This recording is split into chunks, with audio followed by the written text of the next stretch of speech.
இயேசுவின் நாமத்தில் ஜெபிக்கிறோம் நல்ல பிதாவே, ஆமென். அல்லேலூயா. தியானிப்பதற்காக தெரிந்து கொண்ட வேத பகுதி லூக்கா சுவிசேஷம் 13ஆம் அதிகாரம் அதனுடைய 10 முதல் 13 வரை உள்ள வசனங்களை வாசியுங்கள். லூக்கா சுவிசேஷம் 13ஆம் அதிகாரம் அதனுடைய 10 முதல் 13 வரை உள்ள வசனங்கள். ஒரு ஓய்வு நாளில் அவர் ஜெப ஆலயத்தில் போதகம் பண்ணி கொண்டிருந்தார். அப்பொழுது 18 வருஷமாய் பலவீனப்படுத்தும் ஆவியை கொண்ட ஒரு ஸ்திரீ அங்கே இருந்தாள். அவள் எவ்வளவும் நிமிரக்கூடாத கூனியா இருந்தாள். இயேசு அவளை கண்டு தம்மிடத்தில் அழைத்து, ஸ்திரீயே, உன் பலவீனத்தினின்று விடுதலையாக்கப்பட்டாய் என்று சொல்லி அவள் மேல் தமது கைகளை வைத்தார். உடனே அவள் நிமிர்ந்து தேவனை மகிமைப்படுத்தினாள். அல்லேலூயா. 18 வருடமாய் இந்த இடத்திலே நிமிரக்கூடாத ஒரு கூனியா இருந்த ஒரு ஸ்திரீனுடைய வாழ்க்கையில இயேசு செய்த அற்புதத்தை குறித்து, அவர் கொடுத்த விடுதலையை குறித்து நம்ம வாசிக்கின்றோம் இல்லையா? அன்பு ஜனமே, 18 வருடங்கள் என்று சொல்லுகின்ற பொழுது ஒரு 18 மணி நேரம் அல்ல, ஒரு 18 நாட்கள் அல்ல, 18 வருடங்கள் என்றால் எத்தனை கால அவகாசம் இல்லையா? நெடுநாளான ஒரு நாட்கள், அவ்வளவு நாட்களான ஒரு காத்திருப்பு. இந்த காத்திருப்புக்கு அந்த நாட்களிலே அவளுக்கு ஒரு முடிவு கிடைக்கிறது. பல நாட்களாக அவள் காத்திருந்தாள். தன்னுடைய வாழ்க்கையில இருக்கிற இந்த நிலைமை மாறாதா? தன்னுடைய வாழ்க்கையில இருக்கின்ற இவ்விதமான ஒரு போராட்டம் விலகாதா? என்றைக்குமே நான் இப்படி ஒரு கூனியாகத்தான் வாழ வேண்டுமோ? என்றைக்குமே என்னுடைய வாழ்க்கை பிறரை எழுந்து பார்க்க முடியாத படிக்கு நான் என்றைக்கும் தரையிலே பார்த்து கொண்டுதான் நடக்க வேண்டிய ஒரு நிலைமை என்னுடைய வாழ்க்கையில இருக்குமோ என்கின்ற ஒரு ஐயத்திலும், ஒரு வேதனையிலும், ஒரு நகைப்பிலும், ஒரு திகைப்பிலும் அந்த கூனியான ஒரு ஸ்திரீ 18 வருடங்கள் பாடுகளை அனுபவிக்கின்றாள்.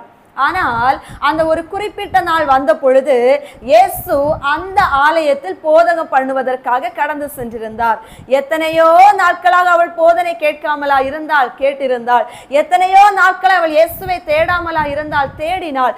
ஆனால் அந்த குறிப்பிட்ட ஒரு நாள் வந்த பொழுது அவளுடைய அத்தனை வருட காலங்க ஒரு வேதனைகளுக்கும் எல்லா விதமான நகைப்புக்கும் ஒரு முடிவை கட்டளையிட்டார். அல்லேலூயா.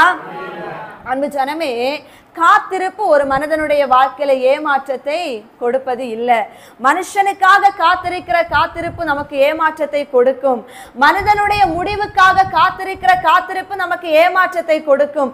மனிதர்கள் கொடுத்த உறுதிமொழிகளுக்காக காத்திருக்கிற காத்திருப்பு ஏமாற்றத்தை கொடுக்கும். ஆனால் உங்களையும் என்னையும் படைத்தவராகிய சர்வ வல்லமையுள்ள தேவனாகிய கர்த்தருக்கு காத்திருக்கின்ற ஒவ்வொரு நொடிகளும், ஒவ்வொரு மணித்துளிகளும், ஒவ்வொரு நாட்களும் அது வீணாக போவதே இல்லை. அந்த நாள் ஏதோ ஒரு நாள், ஏதோ ஒரு வருடத்தில், ஏதோ ஒரு மணித்துளிகளில் நமக்கு அதற்கான முடிவை கொடுக்கும் என்பதில் எந்த மாற்றமும் இல்லை. அல்லேலூயா.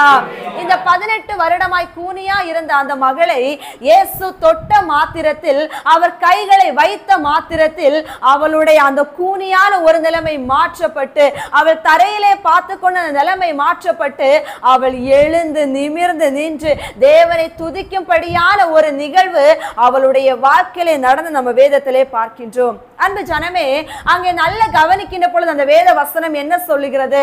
அவள் 18 வருடமா இப்படி இருப்பதற்கு காரணம் என்ன?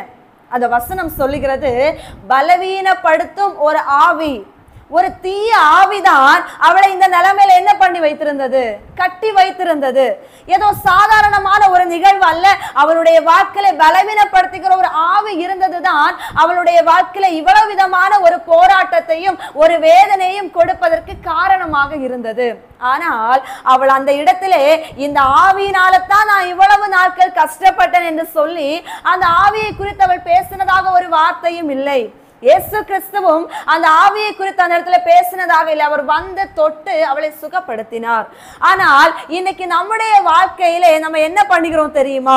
தேவனுடைய கிரியைகளை மறைத்து அந்த தீய ஆவி நமக்கு எதிராக செய்கின்ற காரியங்களை நம்ம மிகைப்படுத்தி பேசுகின்ற ஒரு அனுபவம் அநேகருடைய வாழ்க்கையிலே உண்டு இல்லையா? என் வாழ்க்கையில நான் இவ்வளவு போராட்டத்தை சந்திக்க அந்த சாத்தான் தான் காரணம், சொல்லுவோமா இல்லையா? அவன் தான் என்னுடைய வாழ்க்கையில இவ்வளவு சஞ்சலத்தை கொண்டு வந்தான். அவன் தான் என்னுடைய வாழ்க்கையில இவ்வளவு போராட்டத்தை கொண்டு வந்தான்.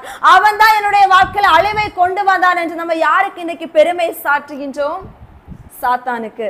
அவனுக்கு அதை கேட்கிற பொழுது சந்தோஷமாக இருக்கும். ஒருவேளை நமக்கு தெரியாம இருக்கு, அவன் என்ன நினைப்பான் தெரியுமா, அப்ப என்னாலதான் இவ்வளவு வந்துன்னு அவங்களுக்கு தெரியுது, அப்ப நான் தான் காரணம், எனக்கு இவ்வளவு வல்லமை இருக்குன்னு அவங்களுக்கு தெரியுதுன்னு சொல்லிட்டு அவன் என்ன படுவான், சந்தோஷப்படுவான்.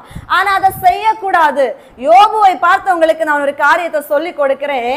யோபுனுடைய வாழ்க்கையில அழிவு வந்துச்சு. ஆனா யோபு என்ன சொன்னார், கர்த்தர் கர்த்தர் தந்தார், கர்த்தர் எடுத்தார். ஆனா எடுத்தது யாரு, சாத்தான் தானே எடுத்தான், அவன் தானே பறித்தான். அப்ப யோபு என்ன சொல்லி இருக்கணும், கர்த்தர் தந்தார் சாத்தான் எடுத்தான்னு சொல்லியிருக்கணும் தானே. ஆனா அவன் என்ன சொன்னான், கர்த்தர் தந்ததை அவர் தான் எடுத்தார். அப்போ பிசாசுக்கு அந்த இடத்துல ஒரு 0% கூட ஒரு மதிப்பே கொடுக்கல.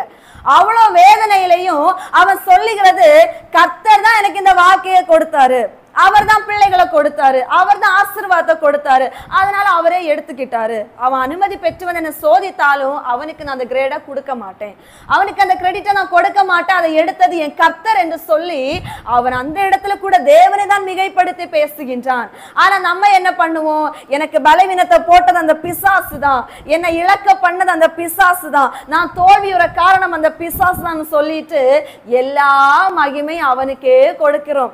அவனும் அதை கேட்டுட்டு ஆமா நான் தான் செஞ்சேன்னு அவன் சிரிச்சுட்டே நிக்கிறான். அன்பு ஜனமே, ஒரு பொழுது அவனுக்கு மகிமையை கொடுக்காதீங்க. நீங்க என்ன சொல்லணும், என்னை இந்த பாதையிலே கர்த்தர் நடத்துகின்றார், என்னை இப்படி நடத்தினால் அவர் என்னை விடுவிப்பதற்கென்று ஒரு காலம் இருக்கும், நான் அதுவரையிலும் காத்திருப்பேன். அந்த இடத்துல யோபு அழகாக சொல்லுவான். யோபு 23ஆம் அதிகாரத்திலே, நான் நடக்கும் வழி அவர் அறிந்திருக்கின்றார், அவர் சோதித்த பின் நான் பொன்னாக விளங்குவேன். நான் நடக்கும் வழி அவருக்கு தெரியும், நான் வடிக்கிற கண்ணீர் அவருக்கு தெரியும், நான் படுகிற வேதனை அவருக்கு தெரியும், நான் மறைமுகத்தில் வடிக்கிற ஒவ்வொரு கண்ணீரை அவர் அறிந்திருக்கின்றார், ஒவ்வொரு இடத்துல நான் தலைகுனிந்து வருகிற நிகழ்வை அவர் அறிந்திருக்கின்றார், ஏமாற்றங்களை அறிந்திருக்கின்றார், கலக்கங்களை புரிந்திருக்கின்றார். ஆனாலும் அவர் என்னை சோதித்த பிறகு, இந்த நிலைமையில அவர் என்னை நடத்தின அந்த வழிகளுக்கு பிறகு அவர் என்னை பொன்னாக வாழ வைப்பார் என்று சொல்லி எல்லா நிலைகளிலும் தேவனை உயர்த்துகின்றான், எல்லா நிலைகளிலும் அவரை மிகைப்படுத்தி பேசுகின்றான். நம்முடைய வாழ்க்கையில் அந்த அனுபவம் இருக்கிறதா என் அன்பு ஜனமே? எத்தனையோ பாதைகளை தாண்டி வந்துட்டோம், எத்தனையோ நாட்களை தாண்டி வந்துட்டோம். பலவீனப்படுத்துகிற ஆவி இருக்கிறது என்று அறிந்திருப்போமே. ஆனால் ஏதோ ஒரு பலவீனம், இயலாமை இருக்கலாம், தோல்விகள் இருக்கலாம், வாழ்க்கையில நஷ்டங்கள் இருக்கலாம், கடன் பாரங்கள் இருக்கலாம், ஏதோ ஒரு பலவீனம் நம்முடைய வாழ்க்கையில இருக்கு. ஆனா அந்த பலவீனத்தை சத்ருதான் கொண்டு வந்தான் என்று சொல்லி நீதான் இதுக்கு காரணம்னு சொல்லாம கர்த்தர் அனுமதித்திருக்கின்றார். என் இந்த வழியில நடத்துவதற்கு கர்த்தர் இடம் கொடுத்திருக்கின்றார், நான் நடக்கிறேன் என்று சொல்லி அவரை மிகைப்படுத்தி பேசுகிற பிள்ளைகளாக மாற வேண்டும். அல்லேலூயா. ஆனால் இன்னைக்கு இந்த நிலைமைகளை நம்ம நடக்கிற பொழுது, இந்த பலவீனப்படுத்துகிற ஒரு நிகழ்வுகளை சத்ரு நம்மை நடத்துகிற பொழுது அவனுடைய தந்திரத்தை நன்கு உணர்ந்து கொள்ள வேண்டும். எப்பேற்பட்ட வார்த்தைகளை கொண்டு வருவான் தெரியுமா?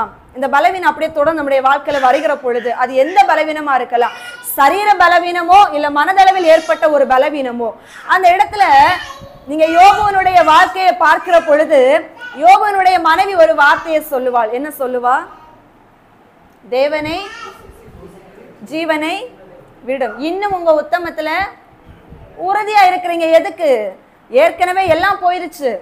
ராஸ்ட் இருக்க வேண்டிய அந்த பலவீனம் அவங்க வாழ்க்கையில அவ்வளவு போராட்டம் இருக்கு, சுகமும் இல்ல, சரீரம் முழுவதும் பருக்கள், இவ்வளவு விதமான நிலைமையில நீங்க எதுக்கு உயிரோட இருக்கணும்? இன்னும் உங்க உத்தம உண்மை எதுக்கு? யாருக்காக? தேவனை தூசித்து ஜீவனை விடுது. யாரு கொண்டு வருகிற தந்திரம்? அவன் என்ன பண்ணுவான்னா, அவனுடைய எண்ணம் இங்கதான் போகும். ஏன்னா அவனுக்கு தெரியும், இந்த நிலைமையில இப்படியே உண்மையா இருந்துட்டோம்னா கர்த்தர் இவங்களை என்ன பண்ணிருவாரு, ஒரு நாள் நிமிர வச்சிருவாரு, இந்த கூனியான ஒரு நிலைமையில இவங்களை நிமிர வச்சிருவாரு. அப்போ இவங்க அப்படியே ஒண்ணு இழந்துட்டே போற நிலைமையிலதான் இவங்களை என்ன பண்ணணும், மொத்தமா இவங்க சாப்டரை முடிச்சிடணும். இவங்களை உயிர் வாழ வச்சுட்டோம்னா இவங்க என்ன பண்ணிருவாங்க, மறுபடியும் ஒருவேளை திளிர்ந்து விட்டு வந்துருவாங்கன்னு சொல்லிட்டு இப்போ யோபுவுக்கு சாக வேண்டிய ஒரு காரியத்தை சொல்றதுக்கு யாரை கொண்டு வரான் சத்ரு? மனைவியே கொண்டு வரான். வாழ்க்கையில நம்ம கூட இருக்கிறவங்க நமக்கு ரொம்ப முக்கியமான ஒரு நபர், நீ செத்து போன்னு சொல்லிட்டா நமக்கு எப்படி இருக்கும்? சந்தோஷமா இருக்கும் இல்லையா? எப்படி இருக்கும்? எவ்வளோ எனக்கு என்னை நேசிக்கிற என்னுடைய கணவன், என் மனைவி, என்னுடைய பிள்ளைங்க, என்னுடைய அம்மா அப்பா என்னை பார்த்து செத்து போன்னு சொல்லிட்டாங்க அப்படின்னு அந்த ஒரு வார்த்தையே இருக்கிற வேதனையை விட நம்ம உள்ளத்தோ எல்லாம் உடைச்சு சுக்கு நூறா மாத்திரும் இல்லையா? அப்போ இந்த நிலைமை யோபுவுக்கு வருது. ஆனா யோபு உடைஞ்சாரா? அவளை கண்டுகொள்ளவே இல்லை. அப்பொழுது அவர் வார்த்தையை சொன்னார். என்ன சொன்னார்?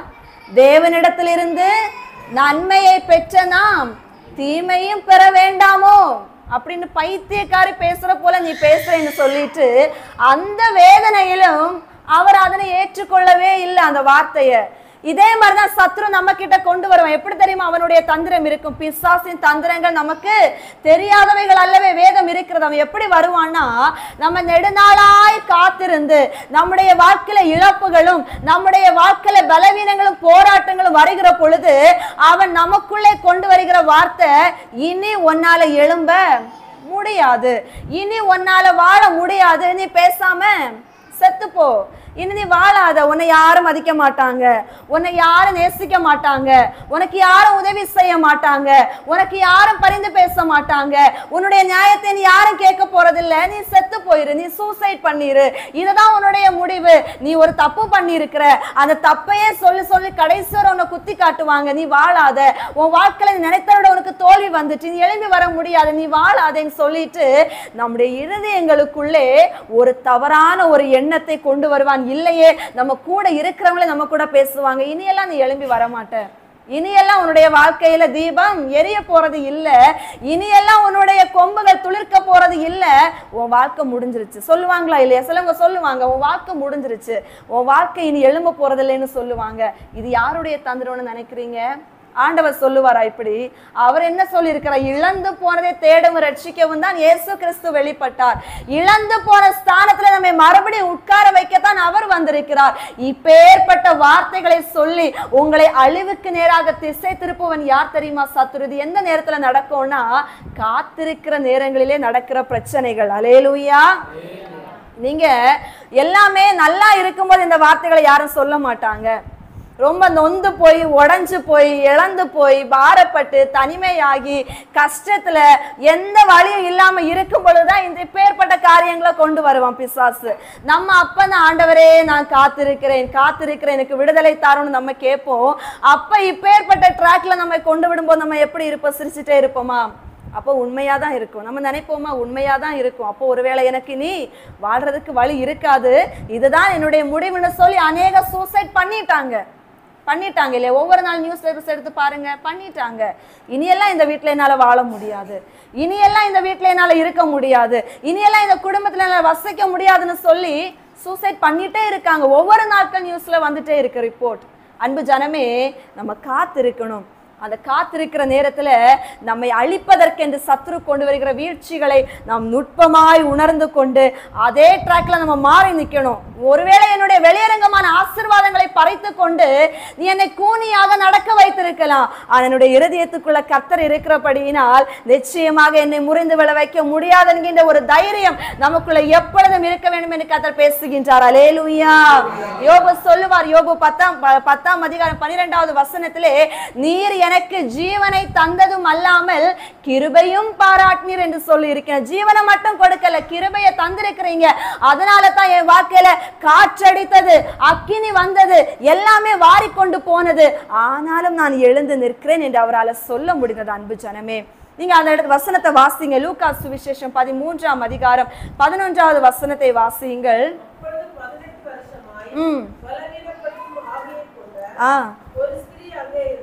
எங்கே இருந்தாள்? அங்கேன்னா அவ எங்க இருந்தா? ஏசப்பா எங்க போதங்க பண்ணிட்டு இருக்காங்க? ஆலயத்துல. அப்ப அவ எங்க இருந்தா?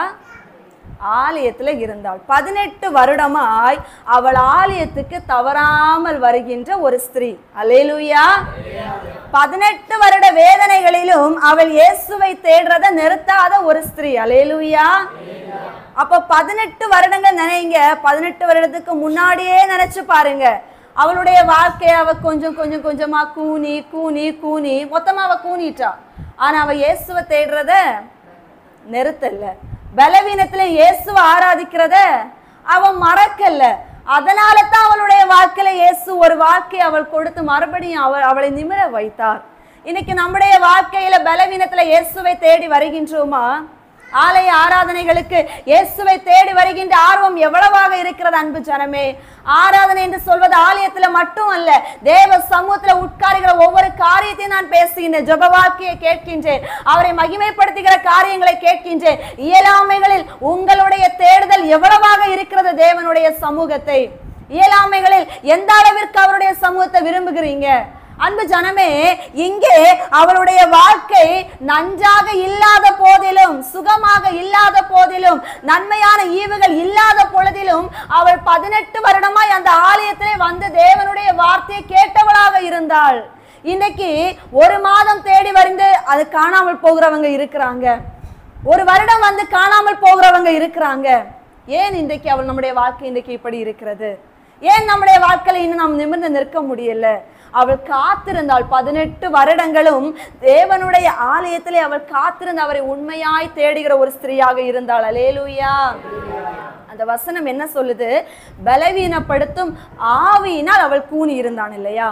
அப்போ இந்த உலகத்துல பலவிதமான வியாதிகள் உண்டு. ஆனால் சில வியாதிகள் நார்மலா நம்முடைய இயற்கையா நம்முடைய சரீரத்துல வரக்கூடிய வியாதிக்கு டேப்லெட் சாப்பிட்டா சரியாகும். ஆமாவா இல்லையா? ஆனா பிசாசினால் வரக்கூடிய வியாதிக்கு டேப்லெட் சாப்பிட்டா சரியாகுமா? டாக்டர் இன்ஜெக்ஷன் போட்டா சரியாகுமா? ஸ்கேன் எடுத்தா சரியாகுமா? என்ன எடுத்தாலும் சரியாகாது. அவங்க யாருக்கிட்ட தான் வந்து ஆகணும்? இயேசு கிட்ட தான் வந்து ஆகணும். அந்த ஸ்ரீனுடைய வாழ்க்கையில பலவீனப்படுத்துகிற ஆவி இருந்து அவளை அவ்வளமா ஒரு பலவீனத்துல கூனி குறுக வைத்து விட்டது. அவள் இந்த நேரத்துல மருத்துவரை தேடி போகல. யாரை தேடிதான் வந்தாள்? இயேசுவினுடைய சமூகத்தை தேடி வந்தாள். ஆனால் இன்றைக்கு இயேசு கிறிஸ்துவை அறிந்த அநேக ஜனங்கள் தங்களுடைய வாழ்க்கையில பலவீனப்படுத்துகிற ஒரு ஆவி இருக்கிறது என்பதை அறிந்து இயேசுவை விட்டு ஆவிகள் இருக்கிற இடத்துக்கே கடந்து போகிறாங்க. ஆமாவா இல்லையா? ஆவிகளை கட்டுவதற்கு ஆவிகள் இருக்கிற இடத்துக்கே கடந்து போகிறாங்க அநேக கிறிஸ்தவ ஜனங்கள். அங்கே போய் கயறுகளை கட்டுவது, அவர்கள் கொடுத்த பல காரியங்களை உண்பது, அணிந்து கொள்வது, வைத்துக் கொள்வது என்று அவைகளை கட்டுப்படுத்த தேடி ஓடுகிற கிறிஸ்தவ கூட்டங்கள் அநேகம் இருக்கிறாங்க. அதை வைத்து கட்ட முடியுமான்னு கேட்டா முடியாது. முடியுமாங்க? முடியாது. இயேசுவால் மட்டும்தான் என்ன பண்ண முடியும்? கட்டை அவிழ்க்கவும் முடியும், கட்டி போடவும் முடியும். அல்லேலூயா. பேதுருக்கு ஒரு அதிகாரம் கொடுத்தார் இல்லையா? பூமியில நீ எதை கட்டுகிறாயோ அது பரலோகத்திலும், பூமியில எதை கட்ட அவிழ்க்கிறாயோ அப்படி ஒரு கிருபையை கர்த்தர் கொடுத்திருந்தாரு. அந்த கிருபை தேவனுடைய கரத்திலிருந்து மட்டும்தான் பெற்றுக்கொள்ள முடியும். என் அன்பு ஜனமே, இங்கே அவளுடைய வாழ்க்கையை பலவீனப்படுத்துகிற ஒரு ஆவியினால் தான் அவள் இப்பேற்பட்ட ஒரு நிலைமையில தள்ளப்பட்டபடியினால் அவள் ஒவ்வொரு நாளும் தேவ சமூகத்திலே கடந்து வந்து தேவ வார்த்தைகளை கேட்கின்ற ஒரு நிலைமையில அவள் இருந்தாள் என்று நம்ம பார்க்கின்றோம். நம்முடைய வாழ்க்கையிலே இன்றைக்கு தேவைக்காக மட்டும், ஏதோ ஒரு காரியத்துக்காக மட்டும் தேவனுடைய சமூகத்துல வந்து ஜெபித்து விட்டு ஆராதித்து விட்டு கடந்து போன உடனே அற்புதங்கள் நடக்குமா என்று கேட்டால் வாய்ப்பே இல்லை. எல்லா நிலைகளிலும், எல்லா நேரங்களிலும், எல்லா போராட்டங்களிலும் இயேசுவை தேடுகிற ஒரு பிள்ளைகளாக நம்ம வாழ வேண்டும். அல்லேலூயா. 12 வருடமாய் பெரும்பாலுள்ள ஒரு ஸ்திரீக்கு சாதாரணமான ஒரு வியாதியாக இருந்திருந்தால் அவள் அநேக வைத்தியர்களை தேடி போன உடனே சுகம் கிடைத்திருக்க வேண்டுமே, கிடைக்கலையே. ஆனால் இயேசுவை தேடி வந்து வஸ்திரத்தின் ஓரத்தை தொட்ட பொழுதுதான் சுகம் கிடைத்தது என்றால் அது இயேசுவால் தான் அந்த சுகத்தை கொடுக்க முடியும் என்கின்ற ஒரு நிபந்தனை இருந்தது. அங்கே 38 வருடமாய் பெதஸ்தா குளத்தருகே அவன் இடத்துல ஒரு மனிதன் எழும்ப முடியாதவனாய் படுக்கையிலே இருக்கின்றான், நெடுநாளா இருக்கின்றார். 38 நாட்கள் அல்ல, 38 வருடங்கள் என்று நினைத்தால் எவ்வளோ கடந்த ஒரு பெரிய ஒரு நாட்கள். அப்போ நெடுநாளாய் காத்திருந்து காத்திருந்து காத்திருந்து வாழ்க்கையை வெறுத்து விட்டது. நம்ம வாழ்க்கையில ரொம்ப நாளா காத்திருந்தா என்ன நினைக்கும்? இனி இப்படியே வாழ்ந்துட்டு போலாம். இப்போ உங்களுக்கு டெய்லி உங்க வாழ்க்கையில கால் வலி இருக்குன்னு வச்சுக்கோங்க. கொஞ்ச நாளா ஜெபிப்பீங்க, கொஞ்ச நாளா மருந்தெல்லாம் வாங்குவீங்க, சரியாகலைன்னா என்ன சொல்லுவீங்க? இது சாகிறது வரைக்கும் இப்படிதான் இருக்கும் போல, இனி இப்படியே வாழ்ந்துட்டு போறேன். அநேக நான் இந்த வார்த்தைகளை சொல்லி கேட்டிருக்கிறேன். இனி இப்படிதான் இருக்கும் போல நான் இப்படியே வாழ்ந்துட்டு போயிடுறேன். அப்ப அந்த 38 வருஷமாய் அந்த மனுஷனுடைய வாழ்க்கையில அப்படி ஒரு எண்ணம் இருந்துச்சு. என்ன தெரியுமா? இப்ப எப்படாவது ஒரு தூதன் வந்து கலக்குவான், அந்த இடத்துல முந்தி போறவங்க போய் முங்கிட்டு எழும்பும் போது எல்லாரும் சுகமாக்கப்படுவாங்க. என்ன கொண்டு விடுறதுக்கும் ஒருத்தரும் இல்ல.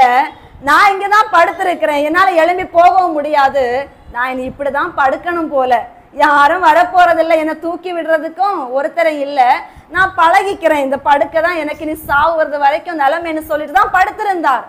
ஆனால் அங்கே இயேசு போனார். அல்லேலூயா. இப்படியேதான் வாழணும்னு ஒரு நிலைமைக்குள்ள ஒரு மனுஷன் போன நேரத்தில் எதிர்பாராத விதமா இயேசு அங்கே போகின்றார். அவர் கேட்டார், அவனுடைய மனநிலைமை புரிந்தது, இதுதான் என்னுடைய நிலைமைனா தான் அவர் கேட்டார், நீ சுகமாக விரும்புகிறாயான்னு ஒரு கொஸ்டினை கேட்டார். அப்ப அவனுக்கு எப்படி இருந்திருக்கும்? விருப்பம் இல்லாமையா இருந்தேன், இத்தனை நாட்கள் விரும்பினேன், ஒருத்தன் கூட எனக்கு உதவல, நீங்க வந்து ஒரு வார்த்தையை கேட்டு எனக்கு எப்படி இருக்கு தெரியுமா, விரும்புறேன் அப்பான்னு சொன்ன உடனே எல்லாருமே குளத்துக்குள்ள இறங்கிதான் சுகத்தை பெற்றாங்க. ஆனா அந்த மனுஷன் டைரக்டா அந்த இடத்துல ஆண்டவருடைய வார்த்தையினால படுக்கையை எடுத்துக்கொண்டு போன்னு சொன்ன உடனே குளத்துக்குள்ள இறக்காமலேயே இயேசு எழும்பி நடக்க வச்சாரு. அல்லேலூயா. நெடுநாளாய் காத்திருக்கிறதற்கான பலன் வந்து எல்லோருக்கும் நடப்பது போல இருக்காது, அது வித்தியாசமானதாக இருக்கும். அது மற்றவர்களுடைய பார்வைக்கும் செவிகளுக்கும் கேட்கிற பொழுது அது ஒரு பெரிய ஒரு வித்தியாசமான ஒரு அனுபவத்தை உருவாக்குகின்றதாக இருக்கும். எல்லா ஜனங்களும் திரும்பி பார்க்கிற ஒரு ஜீவனுள்ள சாட்சியாக அமையும். அல்லேலூயா. கர்த்தருடைய பிள்ளைகள் நெடுநாளாய் காத்திருக்கும் பொழுது நீங்க உணர்ந்து கொள்ள வேண்டும், நெடுநாள் காத்திருப்பது இருதயத்தை இழைக்க பண்ணும். விரும்புகிறது வரும்பொழுதோ அது ஜீவ விருட்சத்தை போல் இருக்கும். அந்த ஜீவ விருட்சத்தின் கனியை புசிக்கத்தக்க அளவிற்கு நம்முடைய வாழ்க்கையில ஒரு மகிமையான ஒரு மாற்றத்தை கொண்டு வருவதற்கு தான் இயேசு நம்மை காத்திருக்க வைத்துக் கொண்டே இருக்கின்றார். அல்லேலூயா. ஆகையால் ஒன்று மட்டும் ஒவ்வொரு நாளும் நீங்க சொல்லணும், என் காத்திருப்பு வீணாக போவது இல்லை, என் காத்திருப்பு வெட்கத்தில் முடிய போவது இல்லை, என் காத்திருப்பு அவமானத்தில் முடிய போவது இல்லை, என் காத்திருப்பு ஒரு தோல்வியில முடிய போறது இல்லை, என் காத்திருப்புக்கு முடிவு வரப்போகிறது, என் காத்திருப்பு ஜெயத்தில் முடிய போகிறது, என் காத்திருப்பினால் நான் ஒரு பெரிய ஒரு வெற்றியை பெற்றுக் கொள்ள போகிறேன், இயேசுவின் நாமத்திற்கு மகிமை செலுத்தத்தக்க அளவிற்கு என் வாழ்க்கையில என் காத்திருப்புக்கு ஒரு முடிவை கர்த்தர் கொண்டு வர போகிறார் என்று சொல்லி ஒவ்வொரு நாளும் நம்ம விசுவாச அறிக்கை இட இட இட உங்களுக்கான காலம், உங்களுக்கான நேரம் உங்கள் அருகாமையில் வந்து கொண்டே இருக்கிறது. அல்லேலூயா. அன்பு ஜனமே, வேதத்துல பார்க்கிற பொழுது சகரியாவும் எலிசபெத்தும் வயது சென்றவர்களாகித்தான் பிள்ளை பெற்றுக்கொண்டாங்க. ஆமாவா இல்லையா? அப்போ வயது சென்றா என்று சொன்னாலே அதனுடைய அர்த்தம் என்ன தெரியுமா? குழந்தை பெற்றுக்கக்கூடிய வயசு முடிஞ்சிருச்சுன்னு அர்த்தம். ஆமாவா இல்லையா? வயது சென்று விட்டது, பிள்ளை பேரும் அந்த எல்லா காரியங்களும் முடிஞ்சிட்டு. ஆனாலும் அவங்க எப்படி இருந்தாங்க தெரியுமா? இருக்கிற அந்த நேரத்துல எல்லாம் கர்த்தருடைய காரியங்களை உண்மையா செஞ்சிட்டு இருந்தாங்க. அவருடைய காரியங்களுக்கு குறைவே வைக்கல. அதை பார்த்த தேவன் சகரியா எலிசபெத்துக்கு பிள்ளையை கொடுத்தாரா இல்லையா? கொடுத்தார். வேதத்துல அழகான ஒரு திருச்சபையை பார்த்து இயேசு ஒரு வார்த்தையை சொல்லுவார் பாருங்க. வெளிப்படுத்தல் விசேஷம் எடுத்துக்கொள்ளுங்கள். வெளிப்படுத்தல் விசேஷம் 3ஆம் அதிகாரம் அதனுடைய 7-8 வசனங்களை வாசியுங்கள். வெளிப்படுத்தல் விசேஷம் 3ஆம் அதிகாரம் அதனுடைய 7-8 வசனங்கள். பிலதெல்பியா சபையின் தூதனுக்கு நீ எழுத வேண்டியது என்னவெனில், பரிசுத்தம் உள்ளவரும் சத்தியம் உள்ளவரும் தாவீதின் திறவுகோலை உடையவரும் ஒருவரும் பூட்டக்கூடாதபடிக்கு திறக்கிறவரும் ஒருவரும் திறக்க கூடாதபடிக்கு பூட்டுகிறவருமா இருக்கிறவர் சொல்லுகிறதாவது, உன் கிரியைகளை அறிந்திருக்கிறேன், உனக்கு கொஞ்சம் பலன் இருந்தும் நீ என் நாமத்தை மறதலியாமல் என் வசனத்தை கை கொண்டபடியினால் இதோ திறந்த வாசலை உனக்கு முன்பாக வைத்திருக்கிறேன், அதை ஒருவனும் பூட்ட மாட்டான். அல்லேலூயா. அந்த வசனத்தினுடைய அர்த்தம் என்னங்க? உனக்கு இருக்கிறது கொஞ்சம் பலன் தான், ஆனாலும் நீ எப்படி இருக்கிற என்னுடைய சமூகத்துல? உண்மையா என்ன மறுதலிக்காம பின்பற்றுகிறாய்? அதைதான் கர்த்தர் எதிர்பார்க்கின்றார். உனக்கு கொஞ்சம் பலன் இருந்த பிறகு கூட நீ என்னை விட்டு விலகி போகல. அதான் கர்த்தர் சொல்லுகின்றார், நீ காத்திருப்பது உண்மை. ஏதோ ஒரு காரியம் உன்னுடைய வாழ்க்கையிலே உன்னை பலவீனப்படுத்தி, உன்னை அடிமைப்படுத்தி, உன்னை வேதனைப்படுத்தி, கூனி குறுக வைத்து உன்னை மிகவும் மிகவும் மிகவும் அழிவின் பாதைக்கு நேராக நடத்துகிற விஷயங்கள் உண்மைதான். ஆனாலும் உனக்குள்ள இன்னும் கொஞ்சம் பலன் இருக்கிறது. உன் ஜீவனை நான் இன்னும் வைத்திருக்கிறேன். யோபு கிட்ட சொன்னது போல ஜீவனை இன்னும் வைத்திருக்கிறேன். அந்த ஜீவிக்கிற ஜீவனை வைத்து நீ எனக்குள்ள உண்மையாக காத்திருக்கிற பொழுது ஒரு நாள் உன்னை கழுகுகளை போல சட்டைகளை அடித்து உயர எழும்ப பண்ணுவேன் என்று கர்த்தர் பேசுகின்றார். அல்லேலூயா. நிச்சயமாக நிச்சயமாக கர்த்தருடைய தாசனை பார்த்து சொல்லுவார், இருக்கிற பலத்தோட நீ போ என்று சொல்லுவோம். இருக்கிற பலத்தோடு போ. நம்ம நினைக்கலாம் என்கிட்ட என்ன அப்பா இருக்கு, ஒருவேளை ஒரு தாளம் தான் உங்களுக்கு கொடுத்திருக்கலாம், அதை வச்சு பயன்படுத்துங்க, அதை வைத்து காத்துருங்க தேவனுடைய சமூகத்துல. நம்ம கிட்ட இல்லாதவைகளை குறித்து புலம்பாமல் கர்த்தர் கொடுத்திருக்கிறவர்களை வைத்து போராடுவதற்கு எழுந்து பாருங்க. கர்த்தர் உங்க வாழ்க்கையில முடிவை கொண்டு வருவார். அல்லேலூயா. ஆகையினால் இந்த ஸ்திரீனுடைய முதலாவது காரியத்தை பார்க்கிற பொழுது அவள் தன்னுடைய வாழ்க்கையில பலவீனத்திலும் தன்னுடைய வாழ்க்கையில இந்த போராட்டத்திலும் அந்த பலவீனத்தின் ஆவி அவளை துன்பப்படுத்தின மத்தியிலும் அவள் கர்த்தருடைய சமூகத்தை ஆர்வத்தோடு தேடின ஒரு மகளாக இருந்தாள். ஆர்வமாய் தேடி வந்து அமர்ந்த ஒரு மகளாக இருந்தாள். அல்லேலூயா. அருமையான ஒரு பாடல் உண்டு. வேறிடத்தில் 1000 நாள் வாழ்வதை விட உம்மிடத்தில் ஒரு நாள் மேலானது. வேறிடத்தில் 1000 நாள் வாழ்வதை விட ஒரு நாள் மேலானது. ஒவ்வொரு நாளும் உமது இல்லத்தில் ஒவ்வொரு நாளும் உமது இல்லத்தில் வாசலில் காத்திருப்பேன். ஆமேன். வாசலில் காத்திருப்பேன். ஆறுதலின் தெய்வமே உம்முடைய திருச்சமூகம் எவ்வளவு இன்பமானது. ஆறுதலின் தெய்வமே. அல்லேலூயா. வேற இடத்துல எவ்வளவு நாள் இருந்தாலும் அவருடைய சமூகத்தில் இருக்கிற ஒரு நாளுக்கு அது ஈடு ஆவது இல்லை. ஆகையினால் ஒன்று மட்டும் சொல்லுகிறேன் அன்பு ஜனமே, அந்த மகளை போல நம்ம வாழ்க்கையில பல காலங்களை நம்ம வேதனை அனுபவித்து கொண்டிருக்கலாம். ஆனால் தேவனுடைய சமூகத்துல வந்து அமர்கின்ற ஒரு பாக்கியத்தை ஒரு நாளுமே இழந்து போகாதீங்க. அவருடைய சமூகத்துல வந்து காத்திருக்கிற அந்த காரியத்தை ஒரு நாளும் விட்டு விடாதீங்க. உங்க பிள்ளைகளை ஆனாலும் உங்களுடைய குடும்பத்தை ஆனாலும் தேவனுடைய சமூகத்துக்கு முக்கியத்துவம் கொடுத்து வாழ்வதற்கு ஒப்பு கொடுங்க. அதுதான் பெரிய ஒரு பாக்கியமாக இருக்கும். கூனியினுடைய வாழ்க்கையில கர்த்தருடைய சமூகத்துக்கு வர வர கூனி குறைஞ்சுன்னு நினைக்கிறீங்களா? அவ வர வர கூனி கூட தான் செஞ்சுச்சு. ஏற்றம் இல்லை, இறக்கம் தான் இருந்துச்சு. அல்லேலூயா. 18 இப்போ முதல் வருஷத்தை எடுத்து பாருங்க, கொஞ்சம் ஒருவேளை கூனியா இருந்திருப்பா இல்லையா? ஆனா 18வது வருடத்துல நினைச்சு பாருங்க, மொத்தமா கூனிட்டா. அப்ப ஆரம்பத்தை விட அந்த முடிவு எப்படி இருந்துச்சு? இயேசு அவளை தொடும் வரைக்கும் அவளுடைய வாழ்க்கையில எவ்வளவு ரொம்ப கூனியா இருந்தா. அப்ப ஆண்டவரை தேட தேட தேட தேட வாழ்க்கையில ஏற்றம் இருந்தான்னு கேட்டா இல்ல, இறக்கம் தான் இருந்துச்சு. ஆனா ஆண்டவர் ஒரே நாள் அதை ஏற வைத்தார். அல்லேலூயா.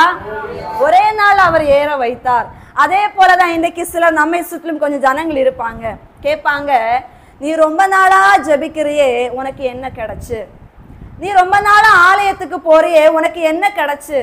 நீ ஆண்டவர் ஆண்டவர்னு நல்ல ஊழியம் எல்லாம் செய்யற, காணிக்க கொடுக்கிற, கர்த்தருக்காக வாழணும்னு ஆசைப்படுற, உனக்கு என்ன கிடைச்சுன்னு நீ போற? உன் வாழ்க்கையில பலவீனம் இருக்கு, உன் வாழ்க்கையில கடன் பாரம் இருக்கு, உன் வாழ்க்கையில நஷ்டங்கள் இருக்கு, உன் வாழ்க்கையில இழப்புகள் இருக்கு. பின்ன நீ எதுக்கு ஆண்டவரை தேடுன்னு ஒரு கேள்வி எழுப்புவாங்க தானே? நீங்க என்ன தெரியுமா சொல்லணும்? என்ன சொல்லுவீங்க? என்ன சொல்லுவீங்க? பதில் இல்லையா? என்ன சொல்லணும் தெரியுமா? நாங்க இம்மைக்காக மட்டும் இயேசுவை தேடல, இந்த உலகத்துல மரித்தாலும் இயேசுவோடு கூட வாழ வேண்டும் என்று மறுமைக்காகவும் சேர்த்து அவரை தேடுறோம். அல்லேலூயா. அந்த கூனியினுடைய மனதுக்குள்ள ஒரு எண்ணம் இருந்தது, அந்த இடத்துல ஒருவேளை மறைக்கப்பட்டிருக்கலாம். இந்த இம்மையில என்னுடைய வாழ்க்கை ஒருவேளை கூனியாவே நான் செத்து போனாலும் மறுமையில எனக்கு பரலோகம் வேணும்னு சொல்லிட்டு அவ தேடி வந்திருப்பாள் ஒருவேளை. அல்லேலூயா. அதே போல நம்முடைய வாழ்க்கையில அந்த எண்ணம் இருக்கிறதா என் அன்பு ஜனமே? இம்மைக்குரிய ஆசீர்வாதம் ஒருவேளை இழக்கப்பட்டு போனாலும், என் காத்திருப்பு இந்த உலகத்தில் ஒருவேளை தலைகீழாக முடிந்தாலும், என் தேவனுடைய ராஜ்யம் என்று ஒன்று வருகிற பொழுது, அவருடைய அரசு இந்த பூமியில வருகிற பொழுது, அப்பொழுது என்னுடைய காத்திருப்புக்கு ஒருவேளை பலன் கிடைக்கலாம். அல்லேலூயா. அப்படியாகிலும் கர்த்தருடைய பிள்ளைங்க நினைச்சு கடைசி வரை போராடிட்டே இருக்கணுமே தவிர பாதியில விட்டுட்டு ஓடுறவங்களா ஒருத்தர் கூட இருக்க கூடாது. அல்லேலூயா. இந்த பலத்தோடு ஓடுங்க. உங்க வாழ்க்கையில இருக்கட்டும் கஷ்டம், பலவீனம் இருக்கட்டும், பாடுகள் நல்லது, உபத்திரவம் நல்லது, சோதனைகள் நல்லது. ஏனென்றால் சோதனை, பாடுகள், உபத்திரவம் இல்லை என்றால் ஒரு மனுஷன் கூட கர்த்தரை தேடி வர மாட்டாங்க. ஆமாவா இல்லையா? வரவே மாட்டான். என்கிட்ட சுகம் இருக்கு, நான் எதுக்கு ஜெபிக்கணும்? என்கிட்ட பணம் இருக்கு, நான் எதுக்கு அவரை தேடணும்? எனக்கு நல்ல வேலை, நல்ல பேக்ரவுண்ட் இருக்கு, நான் எதுக்கு அவரை வந்து தேடி வந்து டைமை வேஸ்ட் பண்ணணும்? கேட்கறவங்க இருக்கிறாங்க. எங்ககிட்ட எல்லாமே இருக்கு, நாங்க எதுக்கு இயேசுவை தேடணும்? எல்லாம் இருக்கு, ஆனா இயேசு இல்லையே. அல்லேலூயா. எல்லாம் இருந்தும் அவர் இல்லை என்றால் அந்த வாழ்க்கை வீண். எவ்வளவு கோடி செல்வங்கள், எவ்வளவு ஆஸ்திகள், எவ்வளவு அந்தஸ்துகள், எவ்வளவு பெயர், புகழ், பதவிகள், பட்டங்கள் இருந்தாலும் இயேசு இல்லாத வாழ்க்கை வெறும் குப்பையான வாழ்க்கை. அன்பு ஜனமே, அந்த மகளுடைய வாழ்க்கையில பலவீனம் இருக்கு, பாடுகள் இருக்கு, உபத்திரவம் இருக்கு, அவமானம் இருக்கு, வசை சொற்கள் இருக்கு. ஆனா அது நடுவிலும் இயேசு அவளோடு கூட இருந்தார். இயேசுவோடு கூட அவளும் இருந்தாள். அந்த நாள் அவளுடைய வாழ்க்கையில் ஒரு மாற்றத்தை உருவாக்குவதற்கு அது ஒரு காரணமாக அமைந்ததே. இன்னைக்கு நம்முடைய வாழ்க்கையில சொன்ன ஏசப்பா, இந்த உலகத்துல நீங்க எனக்கு சுகத்தை கொடுக்காவிட்டாலும் நான் பரலோக ராஜ்யத்துக்கு வரணும். இந்த உலகத்துல நீங்க என்ன ஒருவேளை கோபுரத்துல உட்கார வைக்காவிட்டாலும் நான் பரலோக ராஜ்யம் வரணும். இந்த உலக மனிதர்கள் என்னை ஒருவேளை தூற்றி திரிந்து எல்லாரும் என்ன ஒதுக்கி வச்சாலும் நான் பரலோகத்துல ஆபிரகாமுடைய மடியில வந்து உட்காரணும். அல்லேலூயா. அந்த ஒரு பாக்கியம் வேணும்னு கேளுங்க என் அன்பு ஜனமே. அதை நினைத்தாலே இந்த உலகத்தின் பாடுகள் குப்பை என்று நினைக்க வைக்கும்னு சொல்லட்டுமா? இந்த உலகத்துல நம்மை பலவீனப்படுத்துகிற பொழுது நம்முடைய சரீரம் நமக்கு உறுதுணையாக நிற்காது. ஆமாவா இல்லையா? சரீரம் வந்து எனக்கு முடியல, ஆனா ஆவி வந்து உற்சாகமான, மாம்சம் பலவீனம் உள்ளது. அப்போ நம்முடைய சரீரத்தை நம்ம கண்ட்ரோல் பண்ண முடியாது, ஆனா நம்முடைய மனதை நம்மளால கண்ட்ரோல் பண்ண முடியும். முடியுமா? முடியாதா? முடியும். நம்ம மனதளவுல கர்த்தரோடு கூட உறுதியாக இருக்க முடியும். யோபு அப்படி இருந்தனால் மட்டும்தான் கடைசி வரைக்கும் அவரால் நிற்க முடிந்தது. இன்னைக்கு நம்முடைய உள்ளம் எந்த அளவிற்கு உறுதியாக இருக்கிறது தேவனோடு கூட? உம்மை உறுதியாய் பற்றி கொண்ட மனதை உடையவன் உம்மையே நம்பி இருக்கிறபடியினால் நீர் அவனை பூரண சமாதானத்துடன் காத்து கொள்வீர். வேதம் சொல்லுகிறது, உம்மை உறுதியாய் பற்றி கொண்ட மனதை உடையவன். அந்த மனது ஏசப்பா கிட்ட அவ்வளவு உறுதியா இருந்தாதான் எந்த கூணல் வந்தாலும், குறுகள் வந்தாலும், ஒடிவு வந்தாலும், முறிவு வந்தாலும் தேவனோடு கூட வந்து நிலை நிற்க முடியும். அல்லேலூயா. சந்தோஷமா சொல்லுங்க அல்லேலூயா. சந்தோஷமா சொல்லுங்க அல்லேலூயா. தூங்குறவங்க சொல்லுங்க அல்லேலூயா. இல்ல, எல்லாரும் அலர்ட்டா இருக்கீங்களா? ஓகே. அன்பு ஜனமே, அப்ப காத்திருக்கிற பொழுது நம்முடைய வாழ்க்கையில சோதனைகள், பாடுகள், உபத்திரவங்கள், இழப்புகள், பலவிதமான ஏமாற்றங்கள் வருகிற பொழுதும் நம் மனது தேவனோடு கூட இணைந்திருக்கிற பொழுது நம்முடைய வாழ்க்கையில என்ன கிடைக்கிறது? விடுதலை கிடைக்கிறது. அப்போ இந்த பலவீனப்படுத்துகிற ஆவி அவளுடைய வாழ்க்கையிலே கடந்து வந்த காரணம் என்ன? இப்போ நம்ம நல்லா புரிந்துக்கணும். இயேசுவை அதிகமாக தேடுகிற பிள்ளைகளுடைய வாழ்க்கையிலே சத்துரு நிச்சயமாக முடக்கத்தை உண்டு பண்ண கடந்து வருவான். ஏன் தெரியுமா? அவங்களை எழுப்பி விட்டு அவங்க இயேசுவும் அப்படியே ஹை லெவல்ல போய் மகிமைக்கான ஒரு வாழ்க்கைக்கு நேரா போயிடுவாங்க. அப்ப இவங்களை இடையில முடக்கி விட்டாதான் என்ன பண்ண முடியும்? என்ன பண்ண முடியும்? கர்த்தருக்கு மகிமையாக வாழ முடியாதபடி தடுக்க முடியும். அது அவனுடைய பிளான். அப்ப நம்ம எப்பவுமே நினைத்து கொள்ள வேண்டும், என்னுடைய வாழ்க்கையில சத்துரு ஒன்றை முடக்குகிறான் என்றால் கர்த்தர் ஒன்றை திறக்க போகிறார். அல்லேலூயா. எனக்கான ஒரு வாசலை அவன் அடைக்கிறான் என்றால் அவர் எனக்கான வாசலை திறக்க போகின்றார். எதையெல்லாம் நம்முடைய வாழ்க்கையில சத்துரு முடக்குகிறானோ அதையெல்லாம் அவர் திறக்கும்படிக்கு அவன் முடக்குகிறார். எதையெல்லாம் அவன் உடைக்கிறானோ அதை கர்த்தர் உருவாக்கும்படிக்கு அவன் உடைக்க வந்திருக்கிறான். அல்லேலூயா. அதை உணர்ந்து கொண்டால் நிச்சயமாக நீங்களும் நானும் வெற்றி பெற்ற ஒரு வாழ்க்கை வாழ முடியும். ஆனால் உடைக்கிற பொழுது, முடக்குகிற பொழுது முடியலன்னு ஓடினா கர்த்தருடைய திட்டத்தை நிறைவேற்ற முடியுமா? முடியாது. ஏன்னா சத்துருவுக்கு நன்றாக தெரியும் நம்ம மேல ஒரு திட்டம் இருக்கு, நம்ம மேல ஒரு தரிசனம் இருக்கு, நம்ம மேல ஒரு அழைப்பு இருக்கு, நமக்கான ஒரு நோக்கம் வைக்கப்பட்டிருக்கிறது. அதை எப்படியாகிலும் இடையில போய் முறிந்து விழ செய்யணும், எப்படியாகிலும் அதை பெற்றுக்கொள்ள கூடாதபடிக்கு ஒரு பிரச்சனையை உருவாக்க வேண்டும் என்பது சத்ருவினுடைய நோக்கம். ஆனால் கர்த்தர் என்ன சொல்லுகிறார் தெரியுமா? ஆபகுக் 2:3 குறித்த காலத்திற்கு என்று தரிசனம் வைக்கப்பட்டிருக்கிறது, தாமதித்தாலும் அதற்காய் காத்திரு, அது பொய் சொல்லாது நிச்சயமாக விளங்கும் என்று கர்த்தருடைய வேதம் சொல்லுகிறது நிச்சயமாய் நடக்கும். நீ தாமதித்தாலும் நீ என்ன பண்ணு, காத்திரு, பொறுத்திரு, சகித்திரு, விழித்திரு, எனக்குள்ள நீ கவனமாயிரு, நிச்சயமாக அதை ஒரு நாள் நிறைவேற்றதான் நான் செய்வேன். உன்னுடைய காத்திருப்பு வீண் போவது இல்லை என்று கர்த்தர் நம்மோடு பேசுகிறார். காத்திருப்பு ஒரு நாளும் வீண் போவது இல்லை. நெடுநாளாய் காத்திருக்கலாம், நெடுநாளாய் நம்ம இன்னைக்கு ஜெபித்து கொண்டிருக்கலாம், ஏதோ ஒரு முடிவு எனக்கு கிடைக்காதா என்று சொல்லி ஒவ்வொரு நாளும் அடைக்கப்பட்ட வாசல்களை பார்த்து பார்த்து பார்த்து ஏங்கி கொண்டிருக்கலாம். அன்பு ஜனமே, ஆனா உங்களுக்கான ஒரு நாள் வைக்கப்பட்டிருக்கிறது, உங்களுக்கான ஒரு காலம் வைக்கப்பட்டிருக்கிறது. அல்லேலூயா. சந்தோஷமா சொல்லுங்க அல்லேலூயா. வேதத்துல இன்னும் அந்த காரியத்தை நம்ம சுட்டி காட்டுகிற லூக்கா சுவிசேஷம் 13ஆம் அதிகாரத்தை மறுபடியும் எடுத்துக்கொள்ளுங்க. அதனுடைய 14-15 வசனங்களை வாசியுங்கள்.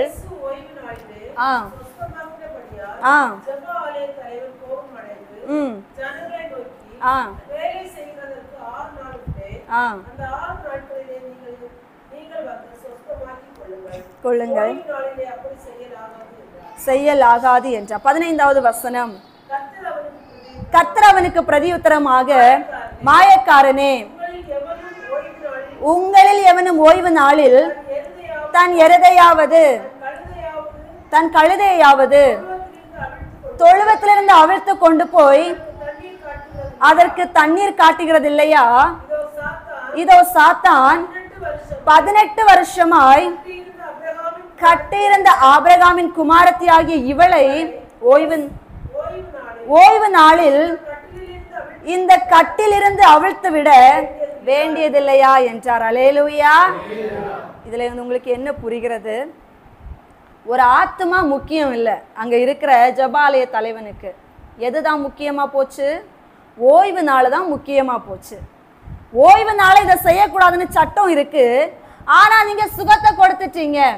நம்முடைய வாழ்க்கையில இருக்கிற வேதனை இந்த உலக மனுஷங்க பார்க்க மாட்டாங்க. ஆமாவா இல்லையா? நம்ம கூட இருக்கிற சொந்தங்கள் பார்ப்பது இல்லை. நம்ம டெய்லி பார்க்கிற ஜனங்கள் கூட அதை குறித்து எண்ணுகிறது இல்லை. ஆனா அதனை இயேசு பார்க்கிறவரா இருக்கிறார். அல்லேலூயா. அந்த 18 வருஷமா அந்த ஸ்திரீ அந்த ஆலயத்துக்கு போகிறாள். அந்த ஸ்திரீனுடைய வாழ்க்கையில இயேசு ஒரு அற்புதத்தை செய்தார். அதை பார்த்து அங்கிருந்த அந்த மனுஷன், அந்த தேவனுடைய ஊழியத்தை செய்கிற மனுஷன் என்ன செய்திருக்க வேண்டும்? கர்த்தரை மகிமைப்படுத்தி இருக்க வேண்டும். அவன் சொல்லுகிற வார்த்தை என்ன? ஓய்வு நாள் இதெல்லாம் செய்யக்கூடாதுன்னு இருக்கு, நீங்க இதை செய்யலாமா? அப்பதான் ஆண்டவர் கேட்கிறாரு, உனக்கு உன்னுடைய எருமையை குறித்து, எருதையை குறித்து, கழுதையை குறித்து, ஆட்டை குறித்து, மாட்டை குறித்து கவலை இருக்கு. இந்த ஆபிரகாமின் குமாரத்தி, இவள் எவ்வளவு அழகான ஒரு பேர் பாருங்க. ஆபிரகாமின் குமாரத்தின் அவளை அழைக்கிறாரு. அவளுக்கு நான் ஒரு விடுதலையை கொடுத்திருக்கிற. 18 வருஷமாய் சாத்தான் கட்டி வைத்திருந்தான் இவளுடைய வாழ்க்கையில. ஆனா அந்த 18 வருடங்களும் அவள் தேவனுடைய சமூகத்துக்கு வருவதை அவள் நிறுத்தாமல் ஒவ்வொரு நாளும் வந்து காத்திருந்தாள். ஒவ்வொரு நாளும் என் வார்த்தைகளை கேட்டிருந்தாள். ஒவ்வொரு நாளும் இயேசு எனக்காக ஏதாகிலும் செய்து முடிக்க மாட்டாரோ என்று எதிர்பார்ப்போடு கூட இருந்தால். அந்த 18 வருடத்துக்கு நான் ஒரு முடிவு கொடுத்திருக்கிறேன். அவள் விடுதலையாக்கப்பட்டிருக்கின்றாள். அதை குறித்து நீ சந்தோஷப்படாமல் இப்பேற்பட்ட வார்த்தைகளை பேசுகிறாய் என்று மாயக்காரனே என்று அவனை அழைக்கிறதை பார்க்கின்றோம். இந்த உலகம் இப்படித்தான். நம்மோடு கூட இருக்கிறவங்க நம்ம படுகிற வேதனைகளை குறித்து பாரப்படுகின்றவர்கள் அல்ல. நம்ம இழக்கிற காரியங்களை குறித்து ஐயப்படுகின்றவர்கள் அல்ல. நம்ம இந்த நிலைமையில இருக்கிறோம் என்று சொல்லி நம்மை குறித்து கரிசனை அடைகின்றவர்கள் அல்ல. ஆனால் இயேசு ஒருவர் மாத்திரம்தான் நம்முடைய வேதனைகளையும் நம்முடைய இழப்புகளையும் நம்முடைய பாரங்களையும் அறிந்து நம்மை தூக்கி எடுக்கிறவராக இருக்கிறார். அல்லேலூயா. அழகான ஒரு பாடல் உண்டு. உலகம் உன்னை வெறுத்திடலாம், உற்றார் உன்னை தூரத்திடலாம், உலகம் உன்னை வெறுத்திடலாம், உற்றார் உன்னை தூரத்திடலாம், உன்னை அழைத்தவரோ, உன்னை அழைத்தவரோ உள்ளங்கையில் ஏந்திடுவார், உன்னை உள்ளங்கையில் ஏந்திடுவார். கலங்காதே கலங்காதே, கர்த்தர் உன்னை கைவிட மாட்டார். கலங்காதே கலங்காதே. அல்லேலூயா. சந்தோஷமா சொல்லுங்க அல்லேலூயா. உலகம் வெறுத்தாலும் சந்தோஷப்படுங்க. உற்றார்கள் துரத்தினாலும் சந்தோஷப்படுங்க, கூட இருக்கிறவங்க வெறுத்தாலும் சந்தோஷப்படுங்க. ஆனா உங்களை உள்ளங்கையில் தாங்க இயேசு இருக்கிறத நினைத்து சந்தோஷப்படுங்க. எது உங்க வாழ்க்கையில நீங்க இழந்தாலும் இயேசுவை இழக்காமல் இருக்கிற ஒரு பாக்கியம் மட்டும் போதும் உங்களை உன்னதத்தில் அமர வைப்பதற்கு. அல்லேலூயா. உங்க கூட இருக்கிறவங்க, உங்க கூட வேலை பார்க்கிறவங்க, உங்க வீட்டுல இருக்கிறவங்க உங்களுக்கு சத்ருவாக மாறினாலும் இயேசு ஒரு பொழுதும் உங்களை விரோதிக்கிற தெய்வம் அல்ல. நம்மோடு கூட இருக்கிற மனிதர்கள் நம்முடைய வெளி தோற்றத்தை பார்த்து இவர்களுக்கு என்ன குறை இருக்கிறது என்று கேட்பாங்க. ஆமாவா இல்லையா? என்ன குறை இருக்கிறது?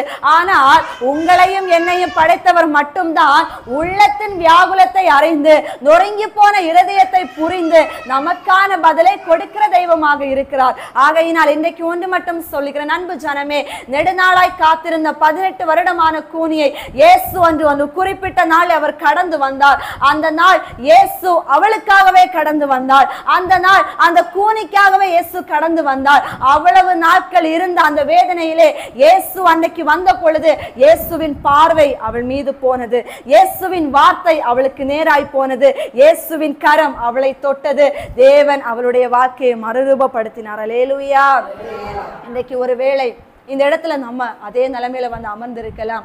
வெளி தோற்றத்தில் ஒருவேளை நம்ம நிமிர்ந்த ஒரு வாழ்க்கை வாழலாம். ஆனால் மனதளவிலே கூனி குறுகி போய், உள்ளத்திலே குறுகி போய், நம்முடைய குடும்ப வாழ்க்கையில, நம்முடைய ஆசீர்வாதத்தின் நிலைமையில, ஏதோ ஒரு நிலைமையில குறுகி போய் இன்னைக்கு நம்ம வந்து அமர்ந்திருக்கலாம். அப்பா, நான் என்னைக்கப்பா நிமிர போகிறேன்? நான் என்னைக்கப்பா நான் நிமிர்ந்து வாழ போகிறேன்? எத்தனையோ நாட்களா நான் காத்திருக்கிறேனே, எத்தனையோ நாட்களா நான் கண்ணீர் வடிக்கிறேனே, எத்தனையோ நாட்களாய் யாராவது என்னை தூக்கிவிட மாட்டார்களா என்று சொல்லி ஒரு பெதஸ்தா குளத்து கரையிலே காத்திருந்த ஒரு மனுஷனை போல நானும் படுத்து கிடக்கிறேனே. எப்படியாகிலும் என் இயேசுவின் வஸ்திரத்தை தொடுவதற்கு ஒரு வாய்ப்பு கிடைக்காதா என்று அங்கும் இங்கும் அலைந்து திரிகின்றேனே. அப்பா, என்னுடைய வாழ்க்கையில என்றைக்கு முடிவு கிடைக்கும்? என்னுடைய வாழ்க்கையில என்றைக்கு பதில் கிடைக்கும்?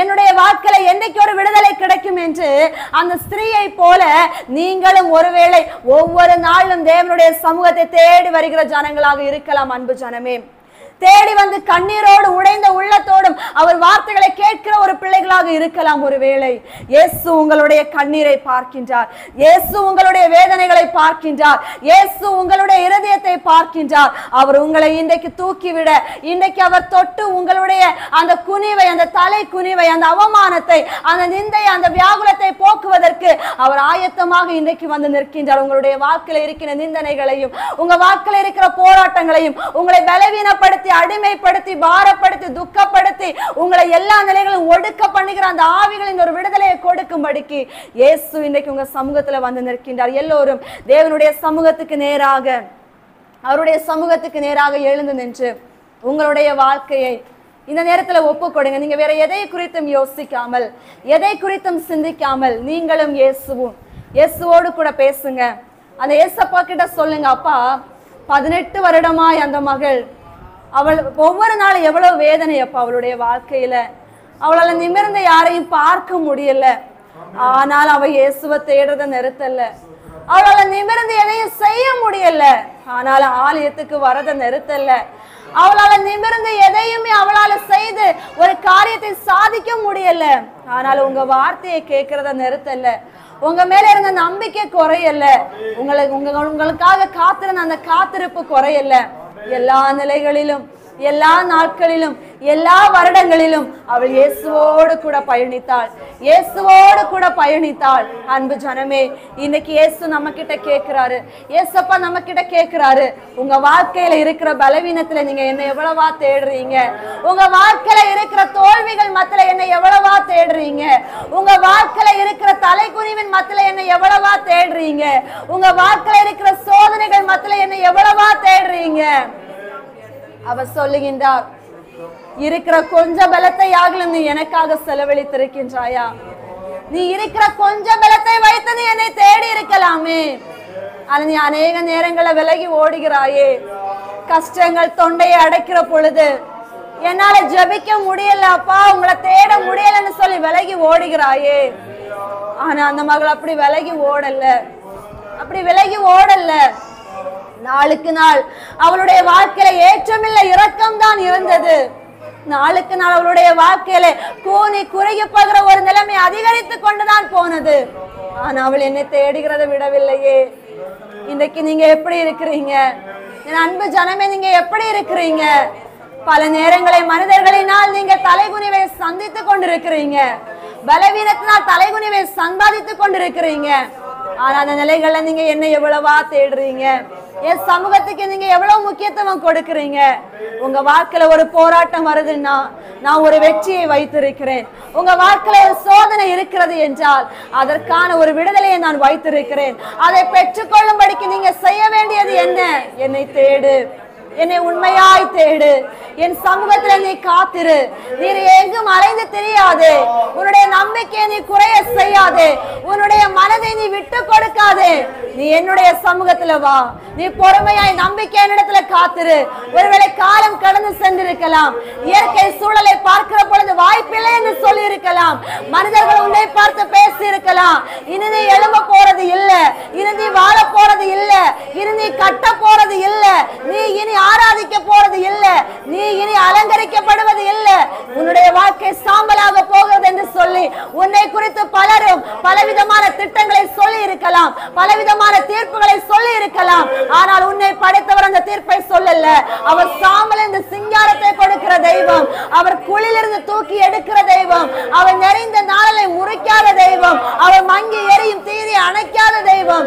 அந்த தேவனை தான் நீங்களும் நானும் ஆராதிக்கின்றோம். அந்த இயேசுவை தான் நீங்களும் நானும் ஆராதிக்கின்றோம். உண்மையா இன்னைக்கு ஒப்பு கொடுங்க.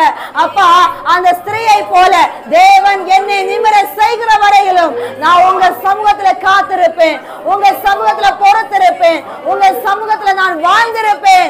இந்த உலகத்தை தேடி ஓட மாட்டேன், மனிதனை தேடி ஓட மாட்டேன், மனமடிந்து போக மாட்டேன், பின்மாறி ஓட மாட்டேன். ஆண்டவரே, இருக்கிற பலத்தோடு என் இயேசுவை தேடுவேன், இருக்கிற பலத்தோடு என் இயேசுவுக்காக ஓடுவேன், இருக்கிற பலத்தோடு என் கர்த்தருக்காக நிலை நிற்பேன். என் காத்திருப்பு வீண் போவது இல்லை, என் காத்திருப்பு வெட்கத்தில் முடிவது இல்லை, என் காத்திருப்பு அவமானத்தில் முடிவது இல்லை. என் இயேசுவின் நாமத்தில் என்னுடைய வாழ்க்கையிலே அவருடைய கரம் வைக்கப்படுகிற பொழுது நான் தலை நிமிர்வேன், நான் தலை நிமிர்வேன், நான் தலை நிமிர்வேன் என்று சொல்லி இன்னைக்கு விசுவாச அறிக்கையிடுங்கள் அன்பு ஜனமே. ஹல்லேலூயா. இயேசுவே உமக்கு நாங்கள் நன்றி செலுத்துகின்றோம். இயேசுவே உமக்கு நாங்கள் நன்றி செலுத்துகின்றோம். நொறுங்குண்ட இதயம் தேற்றுகிறார், உடைந்த உள்ளம் தாங்குகிறார். நொறுங்குண்ட இதயம் ஆமென் தாங்குகிறார், காயங்கள் அனைத்தையும் கட்டுகிறார், கண்ணீர் துடைக்கின்றார். விசுவாசத்தோடு கூட பாடுங்க. கட்டுகிறார், கண்ணீர் துடைக்கின்றார், கலங்கிடவே வேண்டாம், கலங்கிடவே வேண்டாம், கலங்கிடவே வேண்டாம், நீ கலங்கிடவே வேண்டாம். நம் இயேசு கைவிட மாட்டார், நம் இயேசு கைவிட மாட்டார். உங்கள் துக்கம் சந்தோஷமாய் மாறும், உங்கள் கவலைகள் கண்ணீர் எல்லாம் மறைந்துவிடும். உங்கள் துக்கம் சந்தோஷமாய் மாறும், உங்கள் கவலைகள் கண்ணீர் எல்லாம் மறைந்துவிடும். கலங்காதே மகளே, கலங்காதே மகளே, கலங்காதே மகளே, கலங்காதே மகளே. என் இயேசு கைவிட மாட்டார், இயேசு கைவிட மாட்டார். ராணிக்கு மேலாக சோதிக்கப்பட சொல்லுங்க. அவர் ராணிக்கு மேலாக சோதிக்கிற தெய்வம் அல்ல. உங்களை தப்புவிக்கும் என்று ஒரு வழி அவர் உருவாக்குவார். நிச்சயமாகவே அவர் செய்வார். ஆமென் ஆமென். தப்பி செல்ல வழி செய்வார், தாங்கிடும் பலன் தருவார்.